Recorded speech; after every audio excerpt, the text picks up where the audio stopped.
Bismillahirrahmanirrahim. Assalamualaikum warahmatullahi wabarakatuh. Alhamdulillah, pada kesempatan kali ini kita akan mempelajari tentang materi iman kepada kitab-kitab Allah. Mudah-mudahan materi hari ini bisa disimak dengan baik dan kemudian diamalkan dalam kehidupan sehari-hari. Yang pertama adalah pengertian beriman kepada kitab Allah. Iman artinya percaya. Iman kepada kitab Allah artinya mempercayai dengan sepenuh hati bahwa Allah Subhanahu wa Ta'ala telah menurunkan beberapa kitab kepada para rasulnya yang berfungsi sebagai penuntun kepada umat manusia dalam menjalani kehidupannya. Belum dikatakan seorang mukmin bila dia belum beriman kepada kitab-kitabnya. Sebagaimana firman Allah dalam Quran surat An-Nisa ayat 136 yang berbunyi, A'udzu billahi minasyaitonir rajim. Ya ayyuhalladzina amanu aminu billahi wa rasulihi wal kitabil ladzi nazzala ala rasulihi wal kitabil ladzi anzala min qabl. Wa may yakfur billahi wa malaikatihi wa kutubihi wa rusulihi wal yaumil akhiri faqad dalla dalalan ba'idan, yang artinya, wahai orang-orang yang beriman, tetaplah kamu sekalian beriman kepada Allah dan Rasulnya dan kepada kitab-kitab yang Allah turunkan kepada Rasulnya dan kitab-kitab yang turunkan sebelumnya. Barang siapa yang ingkar atau kafir kepada Allah, malaikat-malaikatnya, kitab-kitabnya, rasul-rasulnya, dan hari kemudian, maka sesungguhnya orang itu telah tersesat sangat jauh. Tujuan dan maksud dari diturunkannya kitab-kitab tersebut adalah agar manusia beribadah kepada Allah Subhanahu wa Ta'ala semata tanpa menyekutukannya dengan suatu apapun. Artinya, semua kitab-kitab yang diturunkan Allah dari mulai kitab Zabur, kitab Injil, sampai kitab Al-Quran, semuanya dalam rangka beribadah kepada Allah dan berisikan untuk beriman kepada Allah. Dilanjutkan, adapun apa perbedaan antara kitab dan suhuf? Pada masing-masing itu berisikan tentang wahyu-wahyu Allah. Kitab yaitu kumpulan wahyu Allah yang disampaikan kepada para rasul untuk diajarkan kepada manusia sebagai petunjuk dan pedoman hidup. Adapun suhuf yaitu wahyu Allah yang disampaikan kepada rasul tetapi masih berupa lembaran-lembaran yang terpisah. Jadi sebelum menjadi sebuah kitab, wahyu-wahyu Allah itu masih berupa suhuf, kemudian dibukukan, kemudian dikumpulkan, kemudian disatukan menjadilah sebuah kitab, Nah, di bawah kita lihat apa sih persamaan kitab dan suhuf, Nah, ada persamaannya dan ada perbedaannya. Persamaannya, kitab dan suhuf itu sama-sama wahyu dari Allah. Yang kedua, penerimaan kitab dan suhuf hanya oleh nabi dan rasul. Jadi yang mendapatkan wahyu Allah itu hanya nabi dan rasul. Selanjutnya perbedaannya, kalau kitab itu lebih lengkap daripada suhuf karena sudah terkumpul. Yang kedua, isi kitab lebih terperinci daripada suhuf. Yang ketiga, kitab bersifat buku, mushaf, sedang suhuf berupa lembaran. Selanjutnya, kitab sudah dibukukan. Yang terakhir, kalau suhuf belum dibukukan. Nah, jelas ya. Jadi kalau kitab dan suhuf itu perbedaannya, jadi kalau suhuf berupa lembaran, kalau kitab berupa buku, Jadi sudah dibukukan dan sudah lengkap, Dilanjutkan. Kita mengenal, kita akan mencoba mengenal kitab-kitab Allah. Ada berapa macam sih kitab-kitab Allah tersebut?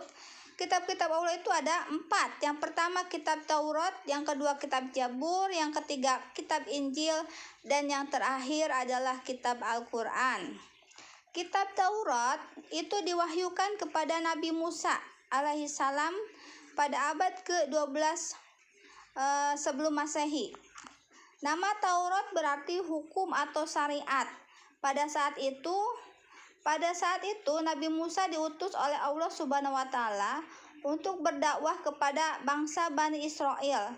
Kitab ini ditulis dengan bahasa Ibrani, ya.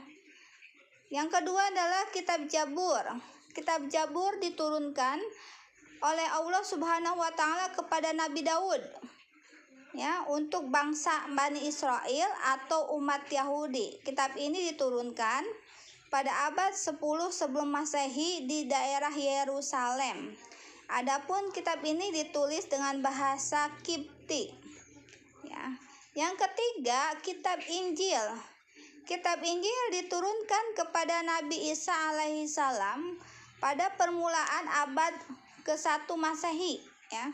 Kitab Injil diwahyukan di daerah Yerusalem. Kitab ini ditulis pada awalnya dengan menggunakan bahasa Suryani.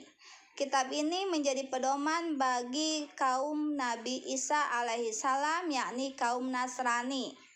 Dan yang terakhir, sebagai penyempurna dari kitab-kitab sebelumnya adalah kitab Al-Quran, yang merupakan kitab yang diturunkan Allah Subhanahu wa taala kepada nabi dan rasul yang terakhir, yaitu Nabi Muhammad SAW. Ya, kitab suci Al-Quran ini diturunkan oleh Allah Subhanahu wa taala sebagai penyempurna dan membenarkan serta menyempurnakan kitab-kitab sebelumnya. Ya. Lalu apa sih keistimewaan Al-Quran apabila dibandingkan dengan kitab samawi yang lainnya yang tadi, ya, yang 3? Yang pertama, kandungan Al-Quran itu lebih lengkap dan mencangkup seluruh aspek kehidupan manusia di dunia dan di akhirat, seperti akidah, syariah, dan akhlak. Yang kedua, terpelihara sampai akhir kiamat. Jadi Allah menjamin dan menjaga kesucian Al-Quran dan tidak akan berubah sampai akhir kiamat. Yang ketiga adalah Al-Quran adalah menasahkan kitab-kitab terdahulu. Artinya Al-Quran itu adalah menyempurnakan yang sudah ada dari kitab-kitab dahulu dan menghapus apa-apa yang harus diperbaharui dari kitab-kitab terdahulu, ya. Selanjutnya, apa keistimewaan Al-Quran, ya? Al-Quran itu satu sebagai kitab ilahi. Yang kedua, kitab yang terjaga. Yang ketiga, sebagai mukjizat Nabi Muhammad, ya. Yang keempat, kitab yang jelas dan mudah. Kenapa disebut jelas dan mudah? Karena mudah dihafal, ya, mudah dihafal. Dan kalau kita membacanya juga enak, ya, membuat nyaman bagi orang yang membacanya. Yang kelima, kitab untuk semua manusia. Jadi isi dari Al-Quran itu bisa digunakan untuk seluruh manusia, ya, seluruh manusia, manusianya yang mana saja, semuanya, ya, semua manusia yang hidup di alam dunia itu bisa mengamalkan apa-apa yang ada dalam Al-Quran. Yang keenam, kitab semua zaman. Artinya isi Al-Quran itu bisa bisa menjadi pedoman manusia sampai kapanpun, tidak akan habis oleh perkembangan teknologi dan informasi dan sebagainya. Yang ketujuh adalah kitab semua aspek agama. Artinya Al-Quran ini menyempurnakan yang telah ada, meneruskan yang telah ada, karena pada dasarnya sebelum kitab Al-Quran itu sama, mengesahkan Allah, mengajarkan untuk beriman kepada Allah, kemudian disempurnakan kembali di dalam Al-Quran. Dilanjutkan, apa sikap perilaku beriman kepada kitab Allah, ya? Ya, apa buktinya? 1. Mengakui dan menghormati kitab-kitab Allah sebelum Al-Quran. Yang kedua, mengimani dan meyakini bahwa Al-Quran adalah kitab yang paling utama dan terakhir diturunkan, serta penyempurna dari kitab-kitab sebelumnya. Yang ketiga, mengimani dan meyakini bahwa Al-Quran merupakan pedoman hidup. Yang keempat, menjalani hidup harus sesuai dengan tuntunan Al-Quran sebagai bentuk ibadah kepada Allah Subhanahu wa Ta'ala. Nah, ini seperti ini contohnya. Adapun penjabarannya bisa bertambah ya. Selanjutnya yang terakhir adalah hikmah beriman kepada kitab Allah. Apa sih hikmahnya? Kalau kita meyakini kitab-kitab Allah yang tadi yang 4 tersebut, yang pertama, setiap yang beriman kepada kitab-kitab Allah ya akan mendapatkan pahala.